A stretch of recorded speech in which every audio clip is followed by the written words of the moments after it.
ප්‍රධාන ප්‍රසම්පාදන සැලැස්ම. ප්‍රධාන ප්‍රසම්පාදන සැලැස්ම යනු රටේ මධ්‍යකාලීන අයවැය රාමුවට අනුකූලව වසර 3ක කාලයක් සඳහා අදාළ ප්‍රසම්පාදන අස්තිත්වයන්හි විෂය පතයට ඈත්වන සියලුම හඳුනාගත් සහ සැලසුම් කළ ප්‍රසම්පාදන අන්තර්ගත කරනා ලියවිල්ලයි.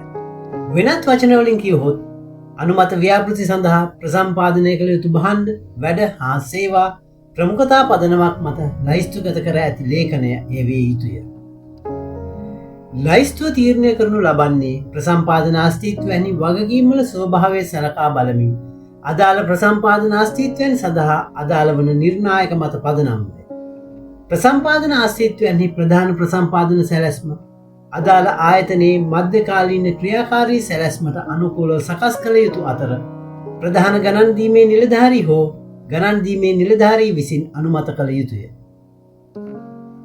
මුල්‍ය මූලාශ්‍රය නොසලකා ප්‍රසම්පාදන ක්‍රියාත්මක කිරීම සඳහා අදාළ ක්‍රියාකාරී සැලැස්මේ හඳුනාගෙන ඇති සම්පත් අවශ්‍යතා මත පදනම්ව අදාළ මුල්‍ය වර්ෂය සඳහා අයවැය වෙන් කිරීම ඉල්ලා සිටීමේදීද එම ප්‍රමුඛතා පදනම භාවිතා කළ හැකිය. ප්‍රධාන ප්‍රසම්පාදන සැලැස්ම යනු වෙනස්කම් හඳුන්වා දිය හැකි සැලැස්මක් බැවින් ප්‍රසම්පාදන මාර්ගෝපදේශ 4 එක වගන්තිය යටතේ විස්තර කර ඇති අවස්ථාවලදී අවශ්‍ය පරිදි වෙනස්කම් සිදු කළ හැකිය. අනුක්‍රමික මුල්‍ය වර්ෂය සඳහා සහතික කළ අයවැය වෙන් කිරීම සහිත ව්‍යාපෘති සහ ප්‍රසම්පාදන මාර්ගෝපදේශවල 4.1.3 වගන්තිය යටතේ නියම කර ඇති විධිවිධානවලට අනුව සවිස්තරාත්මක වාර්ෂික ප්‍රසම්පාදන සැලැස්මට ඇතුළත් කළ යුතුය. නව ව්‍යාපෘති හඳුනාගෙන අදාළ අධිකාරිය විසින් අනුමත කරන්නේ නම් ප්‍රධාන ප්‍රසම්පාදන සැලැස්ම ඒ අනුව සංශෝධනය කළ යුතු අතර එවැනි ව්‍යාපෘති හෝ ප්‍රසම්පාදන පසුව වාර්ෂික යෝජිත ප්‍රසම්පාදන සැලැස්මේ ඇතුළත් කළ යුතුය. පහත් සඳහන් සාධකවල සාපේක්ෂ වාසි සැලකිල්ලට ගනිමින් ප්‍රධාන ප්‍රසම්පාදන සැලැස්ම සකස් කළ යුතුය. ඒ මධ්‍යගත ප්‍රසම්පාදනයට එදිරිව විමධ්‍යගත ප්‍රසම්පාදනය. B. කොන්ත්‍රාත්තු ඇසුරුම් කිරීම සහ කැබලි කිරීම. C. කොන්ත්‍රාත්තු ඇසුරුම් වල ප්‍රමාණය තීරණය කිරීම. D. රාමු ගිවිසුම් වල ගනුදෙනු කාල සීමාවන් අඩු කිරීම සඳහා වන විධිවිධාන භාවිතය.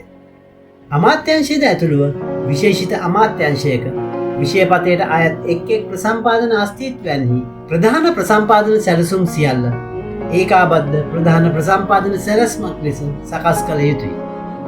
මෙම සැලැස්ම ප්‍රසම්පාදන කටයුතු අධීක්ෂණය කිරීමේ අරමුණින් එක් මුල්‍ය වර්ෂයේ ජනවාරි මාස අවසානයට පෙර ජාතික ප්‍රසම්පාදන කොමිෂන් සභාව වෙත ඉදිරිපත් කළ යුතුය. ඒ හා සමානව පළාත් සභා සම්බන්ධයෙන්ද ඒකාබද්ධ ප්‍රධාන ප්‍රසම්පාදන සැලැස්ම එක් මුල්‍ය වර්ෂයේ ජනවාරි මාස අවසානයට පෙර ජාතික ප්‍රසම්පාදන කොමිෂන් සභාව වෙත ඉදිරිපත් කළ යුතුය. ප්‍රධාන ප්‍රසම්පාදන සැලැස්ම සකස් කිරීම සඳහා වන ආකෘතිය ප්‍රසම්පාදන කාර්ය සංග්‍රහය 2024 4 වන පරිච්ඡේදයේ 1 වන උපග්‍රන්ථයේ ඇත.